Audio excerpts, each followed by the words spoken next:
ನಮಸ್ಕಾರ ಸ್ನೇಹಿತರೆ. ಇವತ್ತು ನಾವು ಡಯಾಬಿಟಿಸ್ ಮಧುಮೇಹ ಇದರ ಬಗ್ಗೆ ಸಂಪೂರ್ಣ ಮಾಹಿತಿಯನ್ನು ತಿಳ್ಕೊಳ್ಳೋಣ. ಈ ಡಯಾಬಿಟಿಸ್ ಹೇಗೆ ಬರುತ್ತೆ, ಅದರ ಕಾರಣಗಳೇನು, ಅದರ ಸಿಂಪ್ಟಮ್ಸ್ಗಳು ಹೇಗಿರುತ್ತೆ, ಡಯಟನ್ನು ಹೇಗೆ ಫಾಲೋ ಮಾಡಬೇಕು, ಅದರಿಂದಾಗುವಂತಹ ಕಾಂಪ್ಲಿಕೇಶನ್ಸ್ಗಳು ಏನೇನು, ಹಾಗೆ ಡಯಾಬಿಟಿಸನ್ನು ನಾವು ರಿವರ್ಸ್ ಮಾಡ್ಬೋದಾ ಹೇಗೆ, ಈ ಎಲ್ಲವನ್ನ ತಿಳಿಯೋಣ.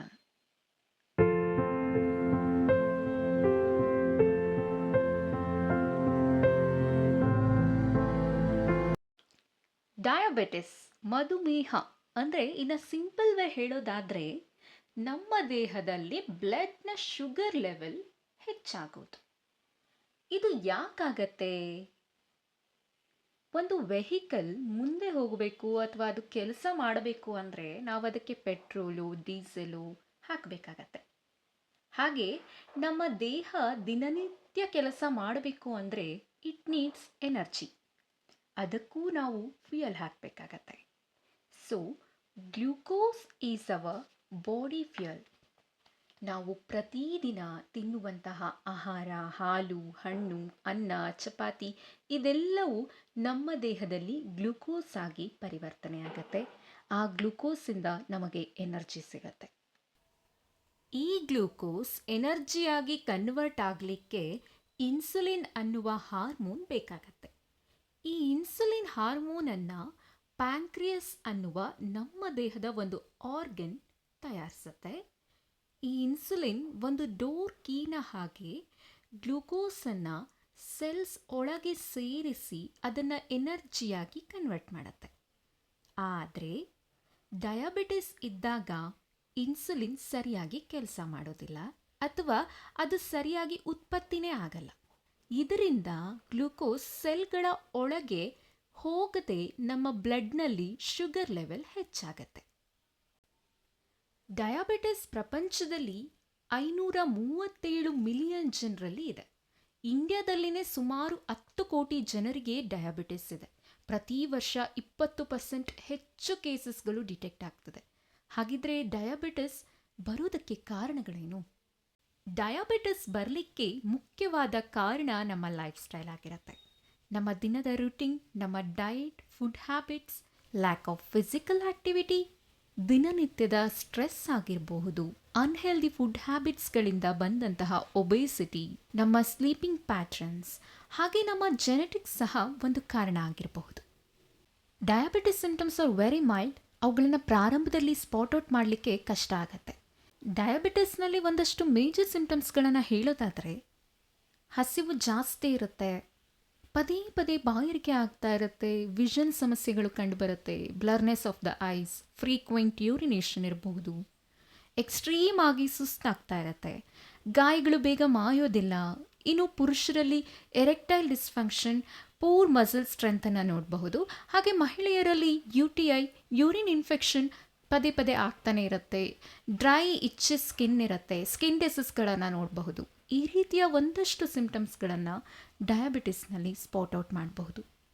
ಇನ್ ಕೇಸ್ ನಾವು ಅದನ್ನು ಟ್ರೀಟ್ ಮಾಡದೆ ಬಿಡೋದ್ರಿಂದ ಅಥವಾ ಅದನ್ನು ವೆಲ್ ಮೇಂಟೈನ್ ಮಾಡದೇ ಇದ್ದಾಗ ಇನ್ನೊಂದಷ್ಟು ಕಾಂಪ್ಲಿಕೇಶನ್ಸ್ಗಳನ್ನು ನೋಡಬಹುದು. ಹೈ ಬ್ಲಡ್ ಶುಗರ್ ಲೆವೆಲ್ ನಮ್ಮ ದೇಹದ ಆರ್ಗನ್ಗಳನ್ನು, ಟಿಶ್ಯೂಗಳನ್ನು ಡ್ಯಾಮೇಜ್ ಮಾಡ್ತಾ ಹೋಗುತ್ತೆ.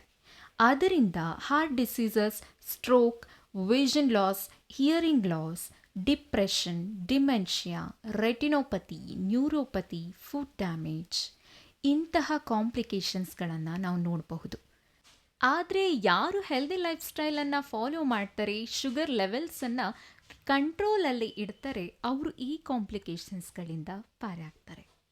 ಹಾಗಿದ್ರೆ ಈ ಡಯಾಬಿಟಿಸನ್ನು ರಿವರ್ಸ್ ಮಾಡಲಿಕ್ಕೆ ಏನು ಮಾಡಬಹುದು ಅನ್ನೋದನ್ನು ನೋಡೋಣ. ಈ ಡಯಾಬಿಟಿಸನ್ನು ರಿವರ್ಸ್ ಮಾಡುವ ಜರ್ನಿಯನ್ನು let's begin with healthy eating. ಊಟ ಬಲ್ಲವನಿಗೆ ರೋಗವಿಲ್ಲ ಅನ್ನೋ ಮಾತಿದೆ. ಇನ್ ಸಮ್ ಕೇಸಸ್ ಜಸ್ಟ್ ನಾವು ಡಯಟನ್ನು ಚೇಂಜ್ ಮಾಡಿಕೊಂಡ್ರೆ that is more than enough. ನಮ್ಮ ಡಯಟ್ ಸರಿ ಇರದೇ ಇದ್ದರೆ ನಾವು ಯಾವುದೇ ಮೆಡಿಕೇಶನ್ಸ್ ತಗೊಂಡ್ರೂ ದಟ್ ಈಸ್ ಯೂಸ್ಲೆಸ್. ಹಾಗಾಗಿ ಈ ಡಯಾಬಿಟಿಸ್ ಇರೋರು ಏನನ್ನ ತಿನ್ನಬೇಕು, ಏನನ್ನ ಅವಾಯ್ಡ್ ಮಾಡಬೇಕು ಅನ್ನೋದನ್ನು ನೋಡ್ತಾ ಹೋಗೋಣ. ನಾವು ಊಟ ಮಾಡಿದ ಮೇಲೆ ಗ್ಲೂಕೋಸ್ ಎಷ್ಟು ವೇಗವಾಗಿ ನಮ್ಮ ರಕ್ತದಲ್ಲಿ ಏರುತ್ತೆ ಅನ್ನೋದನ್ನು ಮೆಷರ್ ಮಾಡಲಿಕ್ಕೆ ಗ್ಲೈಸೆಮಿಕ್ ಇಂಡೆಕ್ಸ್ ಅನ್ನುವ ಒಂದು ಮಾಪನವನ್ನು ಯೂಸ್ ಮಾಡ್ತೀವಿ. Again mark that word glycaemic index which is very very important in diabetes diet. ನಾವು ತಿನ್ನುವ ಆಹಾರದಲ್ಲಿ 2 ಥರ ಇರುತ್ತೆ. ಒಂದಷ್ಟು ಆಹಾರಗಳು ನಾವು ತಿಂದ ತಕ್ಷಣ ಶುಗರ್ ಲೆವೆಲ್ಸನ್ನು ರ್ಯಾಪಿಡ್ ಆಗಿ ರೈಸ್ ಮಾಡುತ್ತೆ. They are very dangerous. ಅವುಗಳನ್ನು ಹೈ ಗ್ಲೈಸೆಮಿಕ್ ಇಂಡೆಕ್ಸ್ ಇರುವಂತಹ ಫುಡ್ಗಳು ಅಂಥೇಳಿ ಡಿವೈಡ್ ಮಾಡಲಾಗತ್ತೆ. ಇನ್ನೊಂದಷ್ಟು ಆಹಾರಗಳು ಗ್ರ್ಯಾಜುಯಲಿ ಅಂದರೆ ನಿಧಾನವಾಗಿ ಶುಗರ್ ಲೆವೆಲನ್ನು ಹೆಚ್ಚಿಸುತ್ತೆ, ವಿಚ್ ಈಸ್ ಹೆಲ್ದಿ. ಅವುಗಳನ್ನು ಲೋ ಗ್ಲೈಸೆಮಿಕ್ ಇಂಡೆಕ್ಸ್ ಇರುವಂತಹ ಆಹಾರಗಳು ಅಂತ ಹೇಳಲಾಗತ್ತೆ.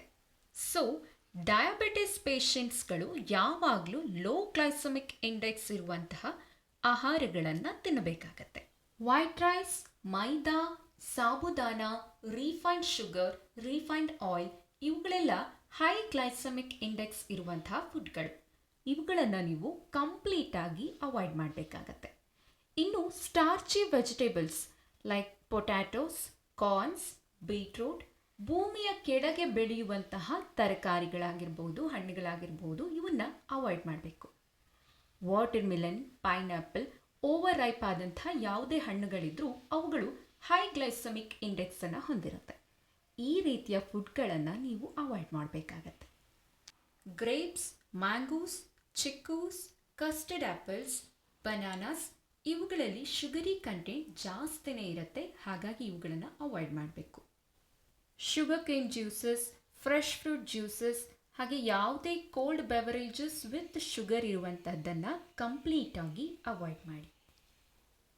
High fibrous food, proteins, easily digestible foods ಹಾಗೆ ವೆಜಿಟೇಬಲ್ಸ್ ಲೈಕ್ ಬೀನ್ಸ್ ಆಗಿರಬಹುದು, ಸ್ಪ್ರೌಟ್ಸ್, ಹಸಿರು ತರಕಾರಿಗಳು, ಸಿಟ್ರಿಕ್ ಹೊಂದಿರುವಂಥ ಫ್ರೂಟ್ಸ್, ಬೆರೀಸ್ ಹಾಗೆ ಟೊಮೊಟೊಸ್ ಇವುಗಳನ್ನು ನಿಮ್ಮ ರೆಗ್ಯುಲರ್ ಡಯಟ್ಸಲ್ಲಿ ಇನ್ಕ್ಲೂಡ್ ಮಾಡ್ಕೊಳ್ಳಿ.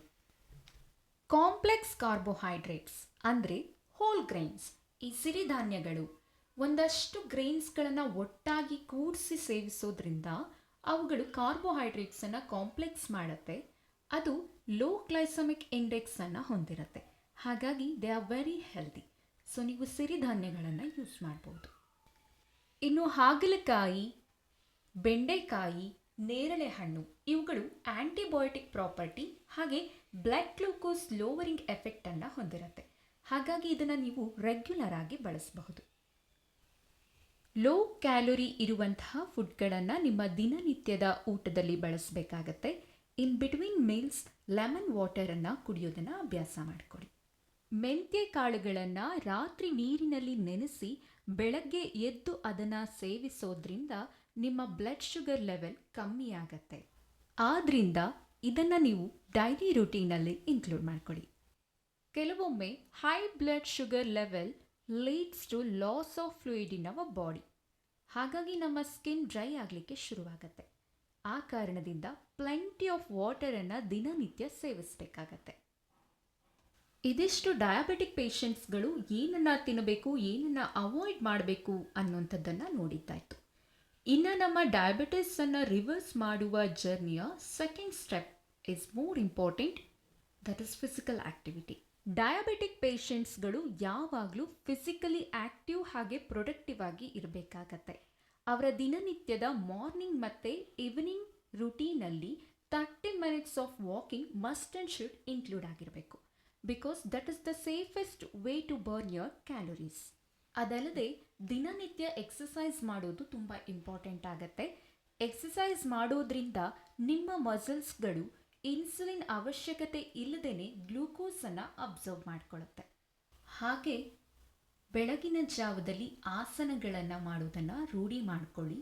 ಅದು ನಿಮ್ಮ ಅಬ್ಡೋಮಿನಲ್ ಕ್ಯಾವಿಟಿಯನ್ನು ಮಸಾಜ್ ಮಾಡೋದಕ್ಕೆ ಹೆಲ್ಪ್ ಮಾಡುತ್ತೆ. ಹಾಗೆ ದಟ್ ವಿಲ್ ಆಕ್ಟಿವೇಟ್ ಯುವರ್ ಪ್ಯಾಂಕ್ರಿಯಾಸನ್ನು ಆಕ್ಟಿವ್ ಮಾಡುತ್ತೆ. ಬಹಳಷ್ಟು ಡಯಾಬಿಟಿಕ್ ಪೇಷಂಟ್ಸ್ಗಳಲ್ಲಿ ಸರ್ಕ್ಯುಲೇಷನ್ಸ್ ಕರೆಕ್ಟಾಗಿ ಆಗ್ತಿರಲ್ಲ. ಅದರಲ್ಲೂ ಪಾದದ ಭಾಗಕ್ಕೆ ರಕ್ತ ಸಂಚಾರ ಸರಿಯಾಗಿ ನಡೀತಿರಲ್ಲ. ಹಾಗಾಗಿನೇ ಬಹಳಷ್ಟು ಡಯಾಬಿಟಿಕ್ ಪೇಷಂಟ್ಸ್ಗಳಿಗೆ ಪಾದದಲ್ಲಿ ಉರಿ ಬರ್ತಾ ಇರುತ್ತೆ. ಇದನ್ನು ಅವಾಯ್ಡ್ ಮಾಡಬೇಕು ಅಂದರೆ ಹೆಡ್ಲೋ ಪೋಸ್ಚರ್ಸ್ ಲೈಕ್ ಸರ್ವಂಗಾಸನ ಈ ರೀತಿಯ ಆಸನಗಳನ್ನು ರೂಢಿ ಮಾಡ್ಕೋಬೇಕಾಗತ್ತೆ. ಅಥವಾ ಸಿಂಪಲ್ ಫುಟ್ ಎಕ್ಸಸೈಸಸ್ಗಳು ಕೂಡ ನಿಮ್ಮ ಬ್ಲಡ್ ಸರ್ಕ್ಯುಲೇಷನನ್ನು ಸ್ಟಿಮ್ಯುಲೇಟ್ ಮಾಡುತ್ತೆ. ಡಯಾಬೆಟಿಕ್ ಪೇಷಂಟ್ಸ್ಗಳಿಗೆ ಆಕ್ಸಿಜನ್ ಎಲ್ಲ ಸಿಸ್ಟಮ್ಗೂ ಕರೆಕ್ಟಾಗಿ ಸಪ್ಲೈ ಆಗೋದು ತುಂಬಾ ಮುಖ್ಯ ಆಗಿರುತ್ತೆ. ಹಾಗಾಗಿ ನೀವು ಬ್ರೀತಿಂಗ್ ಎಕ್ಸಸೈಸಸನ್ನು ಅಭ್ಯಾಸ ಮಾಡ್ಕೋಬೇಕು. ದಿನನಿತ್ಯ ಬ್ರೀತಿಂಗ್ ಎಕ್ಸಸೈಸನ್ನು ತಪ್ಪದೆ ಮಾಡಬೇಕು. ಇದಲ್ಲದೆ ಒಂದಷ್ಟು ಸಮಯ ಮೆಡಿಟೇಷನ್ ಮಾಡಬೇಕು. That will help your mind to stay positive. ಇದಲ್ಲದೆ ನಿಮ್ಮ ಪರ್ಸ್ನಲ್ ಹೈಜೀನ್ ಬಗ್ಗೆ ನೀವು ತುಂಬಾ ಗಮನ ಹರಿಸಬೇಕಾಗತ್ತೆ. ಯಾಕಂದರೆ diabetic patients are very much prone to infections. ಅದರಲ್ಲೂ ಎಕ್ಸ್ಟ್ರಾ ಅಟೆನ್ಷನನ್ನು ನಿಮ್ಮ ಪಾದಗಳಿಗೆ ಕೊಡಬೇಕಾಗತ್ತೆ. ಪ್ರತಿನಿತ್ಯ ನಿಮ್ಮ ಸ್ಕಿನ್ನನ್ನು ಮಾಯಿಶ್ಚರೈಸ್ ಮಾಡಬೇಕು. ಯಾವಾಗಲೂ ಬಾಡಿಯನ್ನು ಹೈಡ್ರೇಟ್ ಆಗಿ ಇಡಬೇಕು. ಇನ್ನು ಕೊನೆಯದಾಗಿ ಗುಡ್ ಸ್ಲೀಪ್.